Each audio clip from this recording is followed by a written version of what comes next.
twateguye ikiganiro ico kiganiro cyari kigamije imbere yuko dutangura igice kigira kabiri c'amahiganwa ya Primus League umwaka uza 2025 kugira ngo tubumvishe ingendo nshasha dukwiriye gufata kugira ngo amahiganwa yacu agumane akanovera. Tumaze iminsi twumva canke tubona ko hariho imigwi itigenza neza mu mahiganwa turiko turakina cane muri bimwe byo gutigira bidaciye mu mategeko, ukuntu byatuma inkino zimwe tubona yuko hagiyemwo ubugunge, abantu bagatsindana ibitsindo bidasiguritse, hanyuma byaranashitse yuko haboneka abarongoye imigwi bidoga bakavuga bati dutakaza amahera menshi kugira ngo dutegure urukino,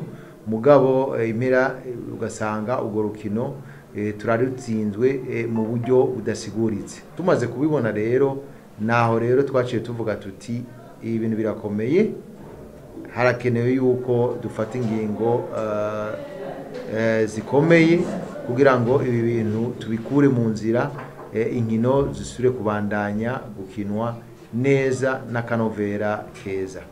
Icyakozwe rero nuko dufise ujejwe ivy'umutekano mu ishirahamwe ry'umupira w'amaguru mu Burundi aheruka kuja gukora ivyigwa FIFA iriko irakoresha mu gutunganya neza inkino ku buryo twogwanya ico cose coza conona urukino, abantu bagatsindana ibitsindo bidasiguritse. Aho rero ivyo vyigwa yaramaze mu misi, hari yageze yuko abishikiriza abarongoye imigwi, abamenyereza hamwe n'abatwara abandi mu bakinyi, ni kuvuga abakapitene.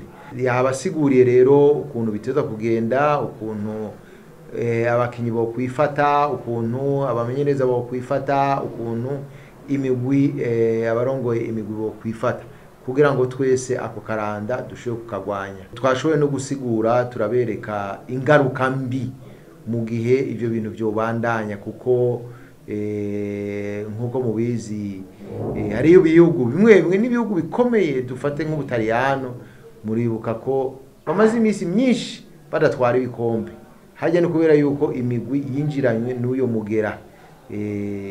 FIFA rero turavye uburyo ishiramo kugira ngo ishigikire amashirahamwe y'umupira w'amaguru mu bihugu bitandukanye, aranafasha kandi mu kugira ngo hagenzurwe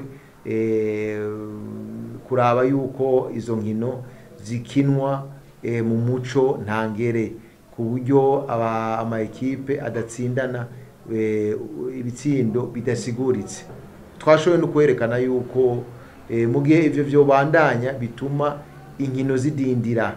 Turanatanga n'uburorero bw'ibihugu bimaze kugira ingorane mwene izo, vyaciye bituma bisubira inyuma.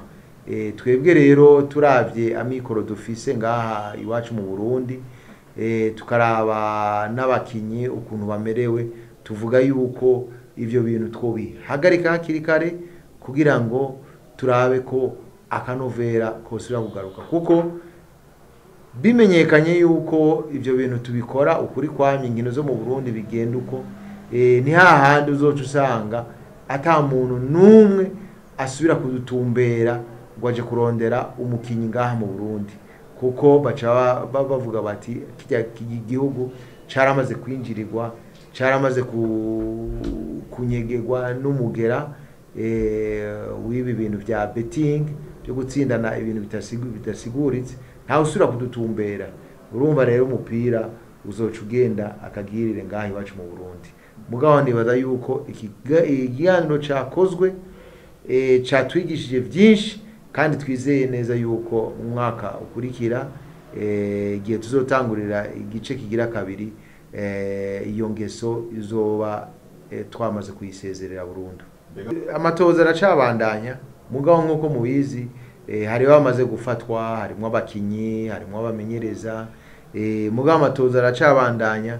Nta kibuza yuko mu misi za muzosanga n'abarongoye imigwi barimwo. Tureke rero inzego z'ubutungane, inzego z'inyamiramabi zibandanye igikorwa cayo, badufashe kugira ngo ukuri kumenyekane, hanyuma abo bazofatwa muri iyo ngeso mbi ubutungane bubakubite intaye mu gahanga.